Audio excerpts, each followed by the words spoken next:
अस्सलाम वालेकुम students, I am फिजा मानुल्ला। आज हम फर्स्ट ईयर केमिस्ट्री चैप्टर 4 का जो टॉपिक डिस्कस करने जा रहे हैं वो है स्ट्रक्चर ऑफ आइस। चैप्टर का नाम है liquids and solids. Structure of ice में हम आइस का स्ट्रक्चर देखेंगे।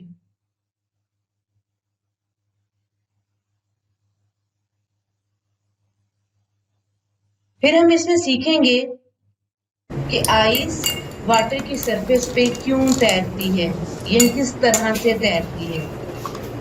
उसके बाद हम सीखेंगे structure of ice and diamond में सिमिलैरिटी क्या है, यानी डायमंड और आइस का जो स्ट्रक्चर है इन दोनों में सिमिलैरिटी क्या है। Lastly I will discuss with you cold climate में आइस की क्या एप्लीकेशंस हैं, ये हम देखेंगे। तो स्टूडेंट्स, ये हमने बेसिकली सारे पॉइंट स्ट्रक्चर ऑफ आइस में डिस्कस करने हैं। अगर हम एग्जाम की बात करें तो ये एग्जाम में क्वेश्चन इस तरह से भी आ सकता है, how does hydrogen bonding explain the formation of ice and its lesser density than liquid water. बेटे ये स्टेटमेंट बेसिकली चैप्टर 4 की एक्सरसाइज की है, क्वेश्चन नंबर 12 जुज 3। ये क्वेश्चन आपकी एक्सरसाइज का क्वेश्चन भी है और बहुत अहम भी है। Right and note on structure of ice, इस तरह से भी लॉन्ग क्वेश्चन आ सकता है। बेटे यहाँ पे जैसे जैसे शॉर्ट क्वेश्चंस बनेंगे वो भी आपको इस वीडियो में बताया जाएगा कि यहाँ पे ये शॉर्ट क्वेश्चन बन रहा है और इसका आंसर आपने इतना लिखना है। ये तमाम चीजें हम इस लेक्चर में डिस्कस करेंगे। स्टूडेंट्स, हम स्टार्ट करते हैं structure of ice. Ice term सुनते ही हमारे जहन में पानी आता है कि आइस पानी से बनी होगी। आइस का स्ट्रक्चर देखने से पहले हमें पानी का स्ट्रक्चर देखना होगा कि वाटर का स्ट्रक्चर क्या होता है। तो स्टूडेंट्स, ये आपके सामने वाटर का स्ट्रक्चर बना हुआ है जिसमें एक ऑक्सीजन एटम है और इसके पास दो लोन पेयर हैं, यानी दो फ्री पेयर ऑफ इलेक्ट्रॉन्स हैं और दो ही हाइड्रोजन एटम्स हैं। यानी जो वाटर मॉलिक्यूल है उसमें एक ऑक्सीजन एटम और दो हाइड्रोजन एटम है। ये जो लोन पेयर है बेसिकली ये टेट्राहेड्रॉन के कार्नर्स पे होते हैं, कार्नर्स पे पाए जाते हैं। तो पानी का जो स्ट्रक्चर है वो टेट्राहीड्रल स्ट्रक्चर होता है। आप यहाँ पे देख सकते हैं ये ऑक्सीजन है, ये दो हाइड्रोजन है और ये दो लोन पेयर्स हैं, तो ये टेट्राहीड्रल स्ट्रक्चर बना रहा है। अभी जो चीज मैंने बताई कि two lone pairs of electrons और ऑक्सीजन एटम पे दो इलेक्ट्रॉन पेयर्स हैं और ये दोनों कार्नर्स पे पाए जाते हैं। किसके कार्नर्स पे? टेट्राहेड्रॉन के। जैसे ही आप पानी का टेम्परेचर डिक्रीज करते हैं, पानी का टेम्परेचर कम कर देते हैं, पानी का टेम्परेचर इतना कम करते हैं कि वो 0 डिग्री सेल्सियस या फिर माइनस में चला जाता है, तो आपका पानी आइस में कन्वर्ट हो जाता है, यानी लिक्विड स्टेट से सॉलिड स्टेट में चला जाता है।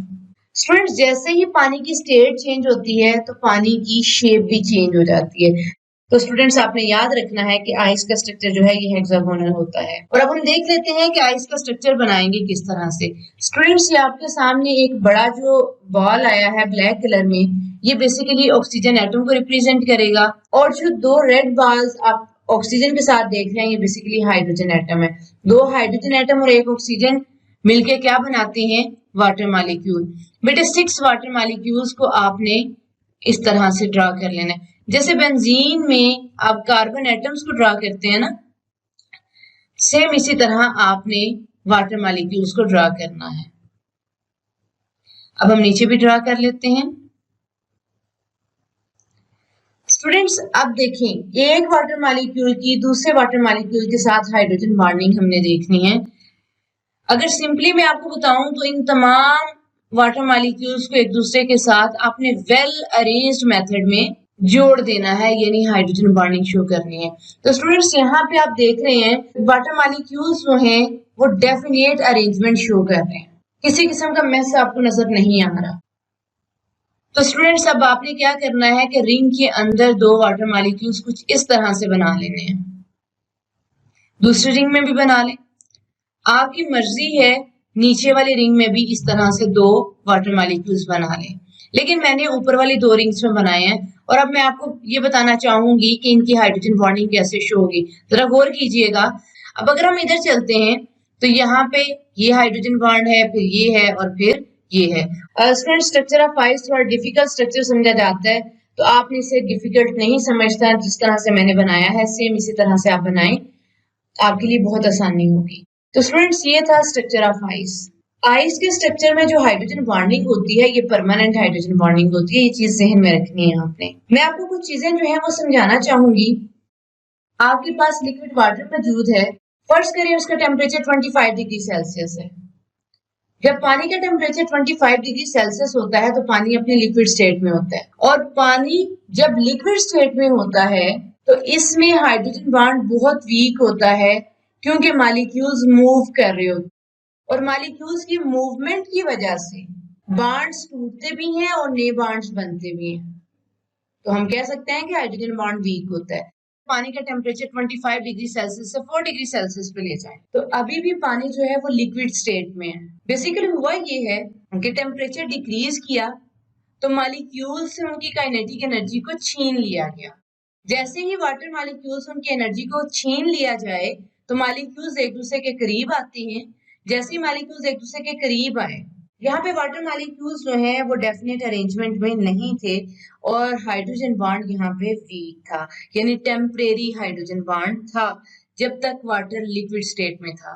4 डिग्री सेल्सियस तक पानी जो है वो लिक्विड स्टेट में होता है, बल्कि 3 degree Celsius, 2 degree Celsius, 1 degree Celsius पे भी ये लिक्विड स्टेट में होता है।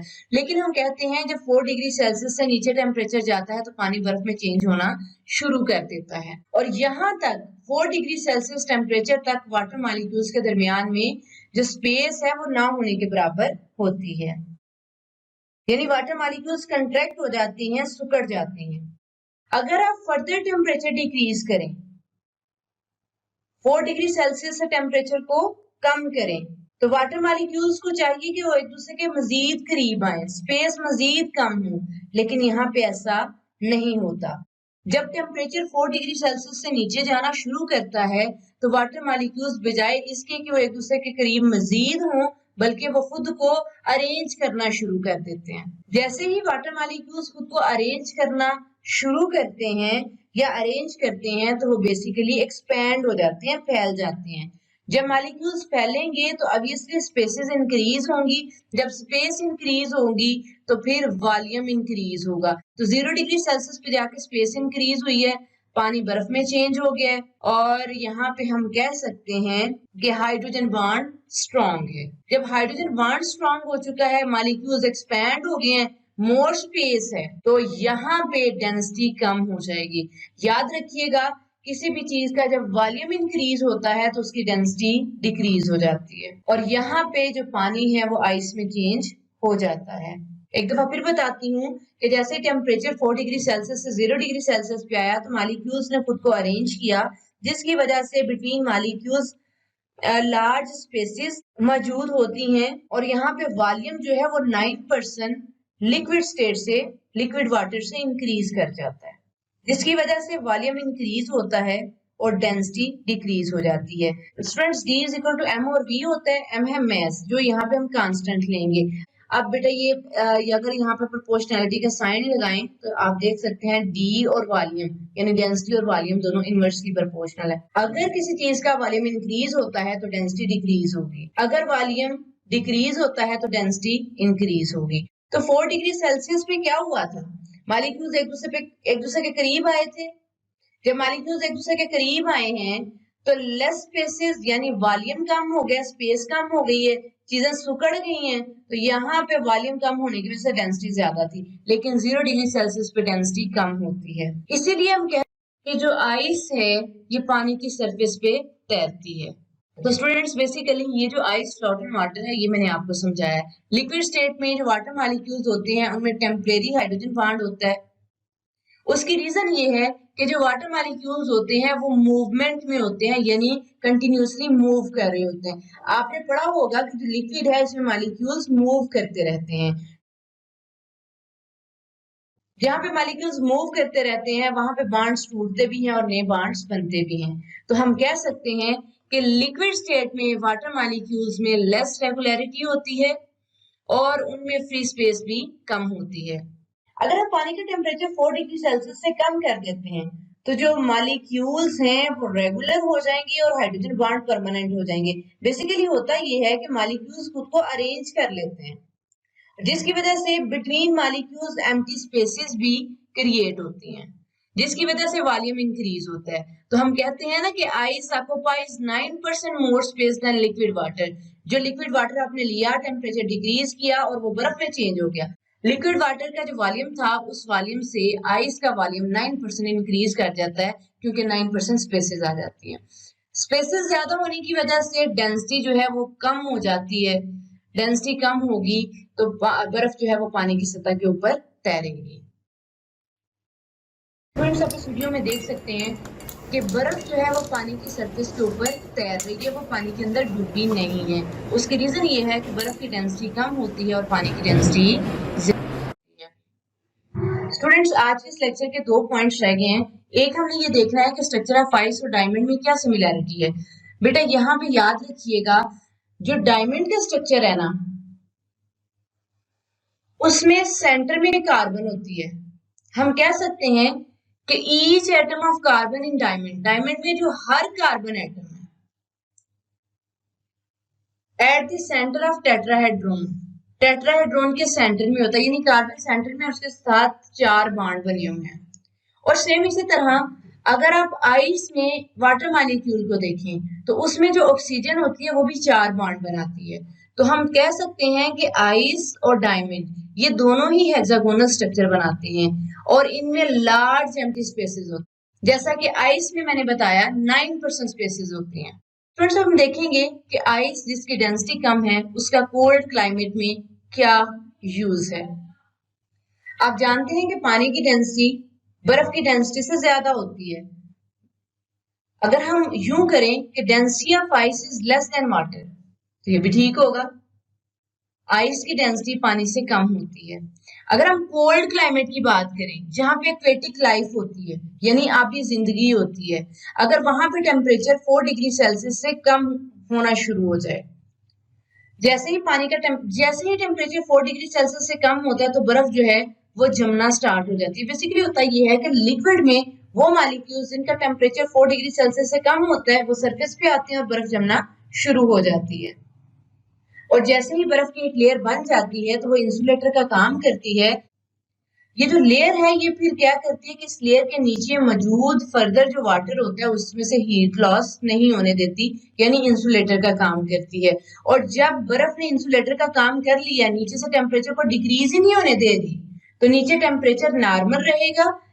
पाउंड में, समंदर में निचली सतह पर टेम्परेचर नॉर्मल रहता है, तो एक्वेटिक लाइफ जो है वो महफूज रहती है कई महीनों तक।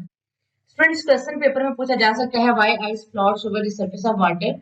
यहाँ क्वेश्चन पूछा जा सकता है why ice occupies more volume than liquid water, liquefied water.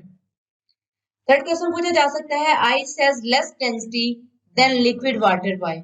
इन सब का आंसर आपने ये आंसर पढ़ लिया, ये आपने लिखना है। बेटा आपकी एक्सरसाइज का क्वेश्चन नंबर 5 है, पार्ट 2। इसका आंसर भी आप, ये इसका आंसर है। और स्टूडेंट्स, आज के इस लेक्चर में अगर आपका किसी किस्म का कोई क्वेश्चन है जिसकी आपको समझ नहीं आई तो आप फ्रीली कमेंट सेक्शन में पूछ सकते हैं।